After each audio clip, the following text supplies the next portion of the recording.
ቀናነት እግዚአብሔርን አምነን እንደ አብርሃም ወደ ደጉ ወደ ተወደደው ቦታ ምሕረት ወደሚገኝበት ቦታ ክብር ወደሚገኝበት ቦታ ፈልገን ወደማናውቅበት ቦታ ወደዚህ ተሰባስበናልና ያሰባሰበን እግዚአብሔር ብላችሁ አመስግኑ።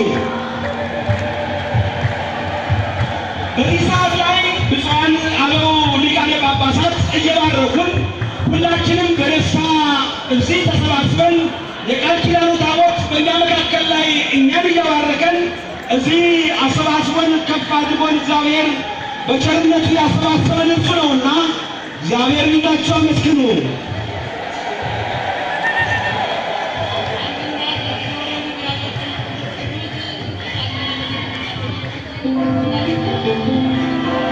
አሁንም አንዲት እናታችን